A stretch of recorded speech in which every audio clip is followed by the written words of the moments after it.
আসসালামু আলাইকুম সবাই, welcome back to my video. তো এটা আমি একটা ওয়াইন কালারের কুর্তি করেছি, যার ফ্যাব্রিকটা রেয়নের ছিল। তো কুর্তিটা একটা সেট ছিল। তো এখানে আমি মানে কুর্তির টপটা করার জন্য এখানে আমি কেটে নিয়েছি। আর এখানে যে ফ্রন্ট পার্টটা হবে সেটা একটু গ্যাদার মতন হবে, আর তাই আমি ব্যাক পার্টটা প্রথমে কেটে নিয়েছি। তারপরে ফ্রন্টে যেহেতু গ্যাদার হবে, সেই গ্যাদারটুকুনি রাখার মতন জায়গা রেখে দেন আমি ওই সেম পার্টটা থেকে আমি ফ্রন্ট পার্টটা কেটে নিয়েছি, মানে ব্যাকটা থেকে ফ্রন্ট পার্টটা কেটেছি। আর ওই যে আর্মহোলের কাছে যে একটু ডিপ করে কাটতে হয় ওটা কেটেছি। তো এখানে আমার দুটো মানে পার্ট এখানে আমার কাটা হয়ে গেছে। আর এই যেখানে আমি একটা লাইন দিয়ে নিয়েছি, এই লাইন বরাবরই অ্যাকচুয়ালি গ্যাদারটা হবে। নেকটা হবে ভি নেক, আর গ্যাদারটা এমনভাবে হবে যে ভি নেকের মানে মিডিল পোর্শনটা থেকে অ্যাকচুয়ালি ছড়ি থাকে এরকম। তো এরকম টাইপের হবে। তো সেই জন্য আমি এখানে মোটামুটি কেটে নিয়েছি। তো প্রথমে আমি পুরো গ্যাদারটা কমপ্লিট করে নেব, তারপরে আমি নেক ডিজাইনটা করব। না হলে মানে আমার এখানে কাটতে সুবিধা হবে, তো আমি আমার সুবিধা মতন কেটে নিয়েছি।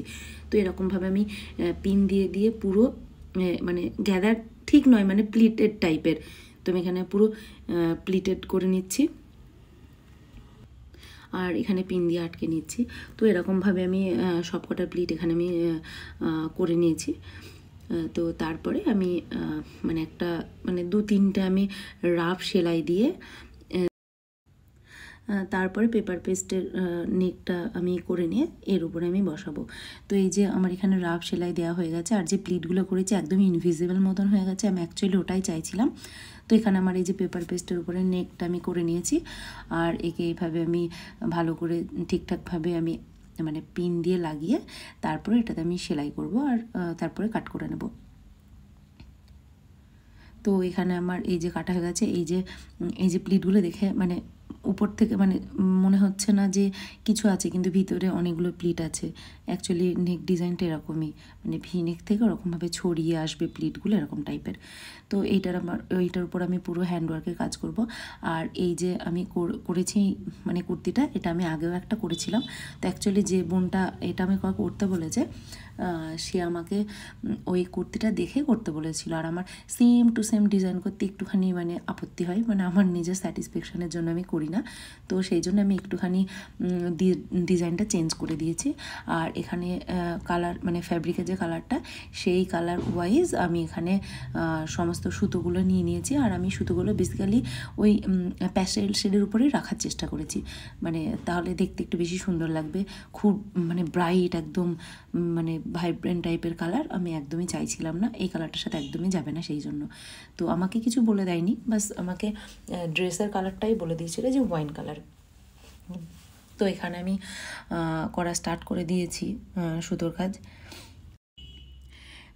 এই যে একটা কাজ মানে সুতোর যে কাজটা, মানে আমি অনেক কিছুরই কাজ করি, পুঁথি, সুতো, হ্যান্ড পেন্ট, নর্মাল বেসিক মানে ব্লাউজ, মানে কাটিং স্টিচিং যাই করি, প্যাটার্ন। তো সব কিছু যত যাই করি কেন, এই যে কাজটা সুতোর যে কাজটা, এই কাজটা আমার কাছে সব থেকে বেশি প্রিয়। মানে সব কিছু করতে আমার পিঠ ধরে যায়, যে একটু রেস্ট নিই আর পারছি না, মানে ঘন্টার পর ঘন্টা বসে থাকার পরে কি আমি পারছি না, আমার খুব মানে পিঠ ব্যথা করছে, এরকম একটা ফিল হয়। কিন্তু এই সুতোর কাজটা করার সময় আমার ওরকম টাইপের কিছু ফিলই হয় না। মানে আমার পিঠ যদি মানে একদম ধরে যায়, তবুও আমার এরকম ফিল হয় না যে আমি মানে করবো না, পরে করি এরকম। হ্যাঁ, এরকম হয় যে রাত 2-3টে হয়ে গেছে, আমাকে সকালে তো উঠতে হবে, সকালে কাজ থাকে, তো সেই জন্য আমাকে হয়তো উঠতে হচ্ছে, মানে বাধ্য আমি উঠতে, সেই কারণে আমাকে ঘুমিয়ে পড়তে হয় যে না, জাগা যাবে না। বাট ওরকম ব্যাপার যদি না হয়, আমার তো মানে মনই করে না। আবার কিছু কিছু সময় এরকম হয় কি আমি শুলাম, তাই না, মনের মধ্যে কেমন একটা হয় যে কাজটা একটু করলে ভালো হতো, আর একটু করি, উঠে পড়ি, মানে এরকম একটা ফিল হয়, যেটা অন্য কোনো কাজ করতে গিয়ে আমার ওই ফিলটা আসে না। মানে সুতোর কাজের প্রতি আমার আলাদা একটা ভালোবাসা আছে। আমি আগেও বলেছি আমার কাছে এটা থেরাপির মতন কাজ করে, মানে অ্যাকচুয়ালি হয়। মানে কিছু কাজ থাকে, মানে যারা মানে বিভিন্ন ফিল্ডে কাজ করো, তারা সবাই এই ব্যাপারটা বুঝতে পারবে যে যেটা ভালোবাসার কাজ হয় না, তার প্রতি একটা অন্যরকম একটা কিছু থাকে। তো এই আমার কাছে হচ্ছে সুতোর কাজটা, মানে আমি একদম মানে ভালোবেসে মানে মন থেকে একদম মানে যে করতে হয় এগুলো করছি একদমই না, মানে এটা আমি খুবই ভালোবেসে করি, মানে আমাকে এটা খুবই ভালো লাগে এই কাজটা। তো এখানে আমি এই যে মানে অনেকক্ষণ ধরে মানে খুব ধীরে সুস্থে অ্যাকচুয়ালি কাজগুলো করতে হয়, অত তো স্পিডে হয় না, বাট তবুও আমি বোর হই না, একদমই বোর হই না। মানে আমি নিজে তো অবাক হয়ে যাই যে এতটা ধৈর্য আমি পেলাম কী করে। মানে মানে আমার ধৈর্য ভীষণই কম, বাট আমার যে কী করে এত ধৈর্য হয়ে গেল আমি নিজেই অবাক হয়ে যাই। অনেকক্ষণে বসে মানে আমি ভাবি হয়তো 1 ঘন্টা পার হলো, দেখবো যে 3-4 ঘন্টা হয়ে গেছে, তবুও মানে ঠিক আমি কাজ করে যাচ্ছি, মানে মানে টাইমটা কী করে পার হয়ে যাবে নিজেই বুঝতে পারি না। তো যাই হোক, এরকমভাবে আমি আস্তে আস্তে সুতোর কাজগুলো মানে কমপ্লিট করে নিয়েছি। আর এই কাজটা শুধুমাত্র আমি নেকেই করেছি, আর অন্য কোথাও করিনি। আর স্লিভসে একটুখানি অল্প ছোট ছোট একটু ডিজাইন করেছি।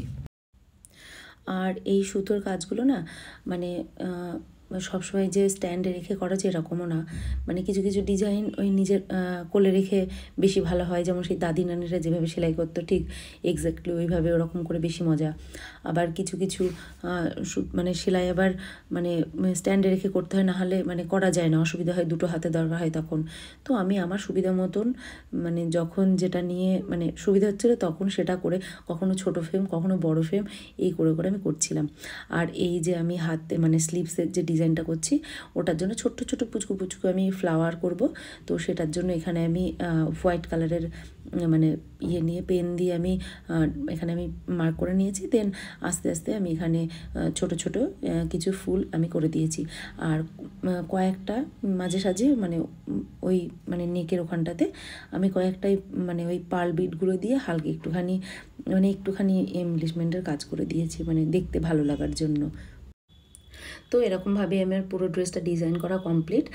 তারপরে আমি পুরোটা স্টিচ করে নিই। আর প্যান্টটা খুবই সিম্পল ছিল, আমি কোনোরকম ডিজাইন করিনি। আর এটা ট্রাউজার প্যান্টগুলো ছিল। আর এটা ছিল ড্রেসটার ফাইনাল লুক। ড্রেসটা কেমন হয়েছে অবশ্যই সবাই কমেন্ট করে জানিও। আর তোমরা যদি কেউ এরকম ড্রেস বা নিজেদের পছন্দের মতন কোনো সুতোর কাজ বা হ্যান্ড পেন্টেড বা এমবেলিশমেন্ট যে কোনো কাজের ড্রেস বা ব্লাউজ আমার সাথে, আমার ইউটিউব চ্যানেলটা যদি সাবস্ক্রাইব করা না থাকে অবশ্যই করে দিও। আর ফেসবুকের পেজটাও ফলো করে দিও। সবাই ভালো থেকো, tata bye. Thank you once again পুরো ভিডিওটা দেখার জন্য।